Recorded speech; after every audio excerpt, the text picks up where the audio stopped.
বাংলাদেশ জামাত ইসলামী ঢাকা মহানগরীর সম্মানিত দায়িত্বশীল নেতৃবৃন্দ, সাংবাদিক বন্ধুগণ, সুধী মণ্ডলী, আল্লাহ তাআলার কাছে শুকরিয়া আদায় করছি।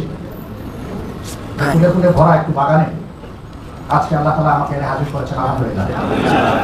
তবে এই ক্ষেত্রে আমি কিছুটা বেমানান কিনা জানি না। স্কুল জীবনে 18টা কবিতা লিখে আমি আমার পণ্ডিত স্যারের কাছে জমা দিয়েছিলাম। তিনি 2 দিন পরে আমাকে ডেকে বললেন, তোমার কিচ্ছুই হয় না। আমি এরপরে কবিতা লেখার দুঃসাহস আমি আর দেখাই। এখন যারা শক্ত হাতে কোমল হৃদয়ে জাতিকে জাগানিয়া কলম পরিচালনা করেন, আজকে তাদের মেলায় আমার আগমন। আমি স্যারকে আবারও স্মরণ করছি। বিশ্বাস জাতির মেরুদণ্ড, বলা হয় শিক্ষা জাতির মেরুদণ্ড, আর শিক্ষার মা হচ্ছে বিশ্বাস। যার বিশ্বাস যেমন হবে সেই ব্যক্তি বা জাতির কার্যকলাপ সেইভাবেই পরিচালিত হবে। বিশ্বাসের প্রকাশ হচ্ছে সংস্কৃতি। অতএব সংস্কৃতিকে বাদ দিয়ে বিশ্বাস নয়, বিশ্বাসকে বাদ দিয়ে সংস্কৃতিও নয়। যেই জাতি নিজস্ব কোনো বিশ্বাস নেই, সংস্কৃতি নেই, অন্যেরটা অনুসরণ করে চলে, এই জাতি সবসময় পিছনে পড়ে থাকে। কখনো অনুসরণকারী সামনে নেতৃত্ব দিতে পারে না। আর অন্যের সংস্কৃতিকে যারা অনুসরণ করে তারা কখনো আত্মমর্যাদাবোধ সম্পন্ন জাতি হতে পারে না। তারা হয় সংকীর্ণ এবং বিধ্বস্ত একটা জাতি। আমাদের ইতিহাস মনে হয়, আমাদের ইতিহাস খুবই সমৃদ্ধ। বিশ্বাসকে কেন্দ্র করেই আমাদের সংস্কৃতি, আর সংস্কৃতিকে কেন্দ্র করে আমাদের জীবনের সফলতা। বাংলাদেশ বিভিন্ন ধর্ম বর্ণের মানুষের আবাসভূমি। তবে আল্লাহর এটা নিজস্ব পরিকল্পনা যে এখানে শতকরা 90 থেকে 91% মানুষ তৌহিদে বিশ্বাসী। বাকি অন্যান্য ধর্মের যারা আছেন আমরা তাদেরকে তাদের জায়গায় সম্মান করি। এবং এই বিশ্বাসের কারণে বাংলাদেশ হচ্ছে ধর্মীয় সম্প্রীতির একটি বৈচিত্র্যময় এলাকা। আলহামদুলিল্লাহ, আমরা বিগত আন্দোলনে দেখেছি মন্দিরগুলা, চার্চগুলা, পেগোডাগুলা পাহারা দিয়েছে মাদ্রাসার ছাত্ররা, পাহারা দিয়েছে ইসলামী দলের লোকেরা। এটা তো মাদ্রাসা ছাত্রদের নিজস্ব ধর্মীয় প্রতিষ্ঠান নয়, কিন্তু তারা এটা জানে যে সকল ধর্মের মানুষকে আল্লাহ তাআলা তাদের ধর্ম চর্চার সুযোগ দিয়েছেন। তবে আল্লাহ সঠিক রাস্তা কোনটা সেটাও বলে দিয়েছেন। কারো উপর কোনো ধর্মের কোনো জোর জবরদস্তি চালানোর কোনো এখতিয়ার আল্লাহ কাউকে দেন।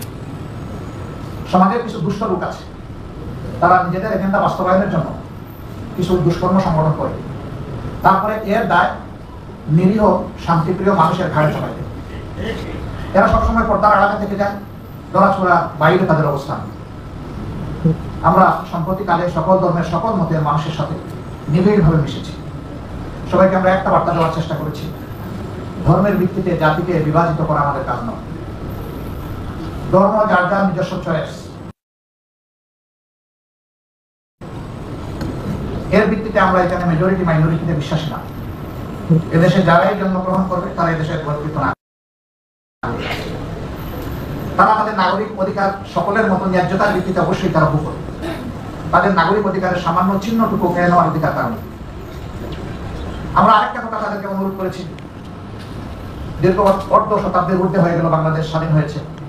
এই দীর্ঘ সময়ে যারা কুমতলব হাসিলের জন্য বিভিন্ন ধর্মের মানুষের উপরে জীবনের ইজ্জতের সম্পদের উপরে আক্রমণ চালিয়েছে, আপনারা দয়া করে তাদের নাম খুলাসা করে দিন। আপনারা সাদাকে সাদা বলুন, কালোকে কালো বলুন। তাহলে কালোরা সাদা এখন গায়ে দিয়ে সমাজে আর বিচরণ করতে পারবে না, তারা সমাজের কাছে ধরা পড়ে। আমরা তাকে স্পষ্টভাবে তাদেরকে এটাও বলেছি, সেই কালো ব্যক্তিকে আমি হলে আমার নাম বলে দেন, কোনো অসুবিধা নেই। সমাজ আমাকে চিনে নিল। আমরা প্রত্যাশা করবো আগামীতে কোনো অন্যায়কে কেউ বরদাস্ত করবে না এবং কেউ আড়াল করার চেষ্টা করবে না। যদি বরদাস্ত করে, আড়াল করে, তাহলে এই দেশে সুস্থ সমাজ এবং সভ্যতা গড়ে ওঠার কোনো সম্ভাবনা নেই। এটা বারবার লঙ্ঘিত হবে, বারবার বাধাগ্রস্ত হবে এবং জাতি বারবার পথ হারাবে। একটা জাতি আর কতবার পথ হারাবে? কতবার আমাদেরকে উচ্চ মূল্যের রক্ত ঋণ পরিশোধ করতে হবে? সম্প্রতি আন্দোলনে কম বেশি হাজার খানেক যোদ্ধা অন্যায় সত্যের বিরুদ্ধে, বৈষম্য এবং স্বৈরতন্ত্রের বিরুদ্ধে লড়াই করে তারা দুনিয়া থেকে বিদায় নিয়েছেন। আমি তাদের প্রতি গভীর শ্রদ্ধা নিবেদন করছি। আল্লাহ তাআলার দরবারে তাদের ন্যায্য পাওনা আমি কামনা করছি এবং উত্তম পাওনা কামনা করছি। যারা আহত হয়েছেন তাদের সুস্থতা কামনা করছি। আমাকে সংবাদ মাধ্যমের বন্ধুরা মাঝে মাঝে জিজ্ঞেস করেন আপনাদের দলের কতজন শহীদ হয়েছে? আমি বলি যারা রাস্তায় নেমেছিল তারা কেউ তাদের বুকে দলীয় গর্ব টাঙিয়ে রাস্তায় নামে, তারা গভীর দেশপ্রেম এবং দায়িত্ববোধ দিয়ে রাস্তায় নেমেছে। অতএব এখানে আমার আর তার বলে কোনো কথা নাই, সবাই আমার, সবাই আমার। এই বিভাজন আমরা চাই না। এরা কোনো দলের নাম অথবা যশ প্রতিষ্ঠা করার জন্য সেদিন লড়াই করেনি, তারা স্বৈরাচারের বিরুদ্ধে লড়াই করেছে। স্বৈরাচারের বিরুদ্ধে লড়াই করা হোক যে দলের যে ধর্মের হোক, তারা সবাই জাতির সম্পদ এবং জাতির উচিত তাদের প্রতি সেই শ্রদ্ধা নিবেদন করা। আজকে তারাও তো বিগত বছরগুলোতে তাদের কলম মুক্ত ছিল না এবং মুখ খোলা ছিল না। তাদের কলমকে থামিয়ে দেওয়া হয়েছিল, নিয়ন্ত্রণ করা হয়েছিল কঠোরভাবে, আর মুখে ঝুলানো হয়েছিল ওদের কাতালা। 5 তারিখের গণঅভ্যুত্থানের পর আমরা চাই সমাজের এই গুরুত্বপূর্ণ স্তম্ভ, এটা তাদের বিবেক অনুযায়ী তারা দায়িত্ব পালন করুক, সত্যকে সত্য হিসাবে তুলে ধরুক এবং নিঃসংকোচে তুলে ধরুক, সেটা যার পক্ষে হোক আর যার বিপক্ষে।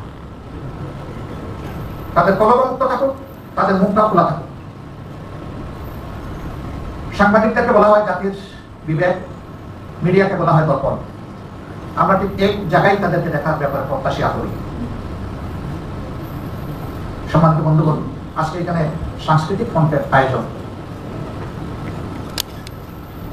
আমাদের সংস্কৃতি ভুলিয়ে দেওয়ার অনেক অপচেষ্টা করা হয়েছে, কিন্তু একটা কথা মনে রাখতে হবে, যে দেশের মানুষের ঘুম ভাঙে আজান শুনে সেই দেশের মানুষের অন্তর থেকে বিশ্বাস এবং বোধ ছিনিয়ে নেওয়া কত সহজ নয়। এই জায়গাটার মূল অনেক গভীরে। এটি ব্যাঙ্গের ছাতা নয়, আস্তে করে তুলে ফেলা যাবে। এটি 1000 বছরের বটবৃক্ষ, তার মূল অনেক গভীরে, টান দিলেই উপড়ে ফেলা যাবে না।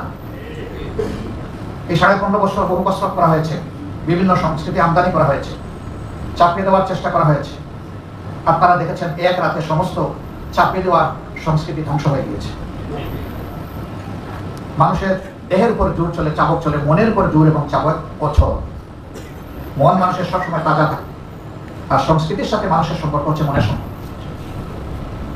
আমি সংস্কৃতি অঙ্গনের এই সমস্ত যোদ্ধা ভাইদের প্রতি সম্মান জানাই এবং আহ্বান জানাই,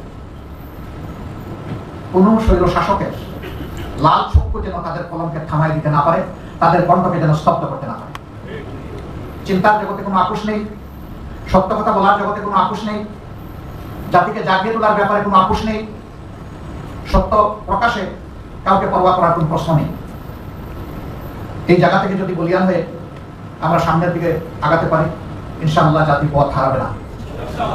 কিন্তু জাতির এই পাহারাদাররা, মনস্তাত্ত্বিক পাহারাদাররা, তারা যদি তাদের দায়িত্ব সঠিকভাবে পালন না করে, তাহলে এই জাতি বেশি দূর আগাতে পারবে না।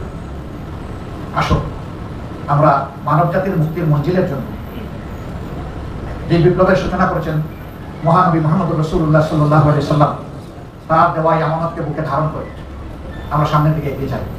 ইসলাম শুধু মুসলমানের জন্য নয়, আল্লাহ তাআলা অ্যাপ্রোচ হচ্ছে শাহরু রমাদান আল্লাযী উনজিলা ফীহিল কুরআন হুদাল লিন-নাস। পবিত্র রমজান মাসের কথা আল্লাহ উল্লেখ করে বলছেন, কোরআন এই মাসে নাযিল করেছি গোটা মানবতাকে পথ দেখানোর জন্য। এই মানবতার মধ্যে সবাই আছে। এই জন্য এই ভারতবর্ষে মুসলমানরা 100 বৎসর তারা শাসন করেছে, কিন্তু সেখানে কোনো অশান্তি ছিল না। মুসলমানরা সংখ্যা লঘিষ্ঠ ছিলেন, তারপরেও তাদের শাসন শতাব্দীর পর শতাব্দী ভারতবর্ষের আপামর জনগণ মেনে নিয়ে তারা আনন্দিত ছিল। কিছু গাদ্দার, কিছু বিশ্বাসঘাতক ভারতবর্ষের এই শান্তিকে তছনছ করে দিয়েছে, যার কুফল 190 বছর এই জাতিকে ভোগ করতে হয়েছে। তারপরেও স্বাধীনতা পেয়েও আমরা স্বাধীনতা পেলাম না। এরপরে আবার আমরা স্বাধীন হলাম, তার স্বাদ ভোগ করতে পারলাম না। বঞ্চিত এই জাতিকে এখন জাগতেই হবে। অধিকার কেউ গড়ে এনে দিবে না, লড়াই করে আদায় করতে হবে। এবং আমরা চাই প্রত্যেকটি নাগরিক তার ন্যায্য অধিকার পাবে। এখানে কোনো রাজনৈতিক জমিদারি আমরা বরদাস্ত করব না। রাজনীতিবিদরা হবেন জাতীয় শ্রেষ্ঠ সেবক, এর বাইরে তাদের কোনো পরিচয় নেই। রাজনীতিবিদরা কখনো দেশের মালিকানা দাবি করতে পারবেন না। যারা এই মালিকানা দাবি করেছেন, যুগে যুগে তারা চরমভাবে অপদস্থ হয়েছে। যারা এই দেশের মানুষকে নিজেদের প্রজা মনে করেছেন, আল্লাহ তাদের সম্মান উঠিয়ে নিয়েছেন। আর যারা মানবতাকে সম্মান করেছে, শ্রদ্ধা করেছে, আল্লাহ তাআলা তাদের সম্মান বৃদ্ধি করে দিয়েছে, তাদের সব থেকে সংহত করেছে। আল্লাহ সাহায্য তাদের পিছনে এসেছে, আমরা আল্লাহ সেই সাহায্যের প্রত্যাশী। এমন একটা জাতি আল্লাহ তাআলা আগামী দিনে আমাদেরকে গড়ার তৌফিক দিন, যেখানে মানুষে কোনো ভেদাভেদ থাকবে না। প্রত্যেকটি মানুষ তার দেশের পরিচয় দিয়ে দেশে এবং প্রবাসে বিশ্বে সকল জায়গায় গর্ববোধ করবে। এমন একটি জাতি গড়ার জন্য, এই জাতি গড়ার যারা কারিগর, আল্লাহ তাআলা তাদেরকে হুঁশিয়ার দিন, দায়িত্ববোধ তাদের মধ্যে জাগ্রত করে দিন, এবং তারা যেন সত্যকে ধারণ করে সামনের দিকে এগিয়ে যেতে পারে। আল্লাহ তাদেরকে সাহায্য করুন। আমরা মজলুম সংগঠন, বারবারই বলি, সবাই স্বীকার করে আমরা মজলুম সংগঠন, কিন্তু আমরা মজলুম হওয়ার জন্য আমরা মানসিকভাবে বিধ্বস্ত নই। আমরা বিধ্বস্ত হলে এই তরি উল্টা স্রোতে বয়ে নেওয়া আমাদের পক্ষে সম্ভব হতো না। এটা আমাদের কাজ নয়, এটা স্বয়ং আল্লাহ রাব্বুল আলামিন আমাদেরকে দিয়ে করিয়েছেন। এই জন্য আমাদের তামাম তাওয়াক্কুল আল্লাহ তাআলার উপর। আমরা প্রত্যাশা করি দেশের মানুষের ভালোবাসা। আল্লাহ তাআলা আমাদেরকে সাহায্য করুন। হাসবুনাল্লাহু ওয়া নি'মাল ওয়াকিল, নি'মাল মাওলা ওয়া নি'মান নাসির। আসসালামু আলাইকুম ওয়া রাহমাতুল্লাহ।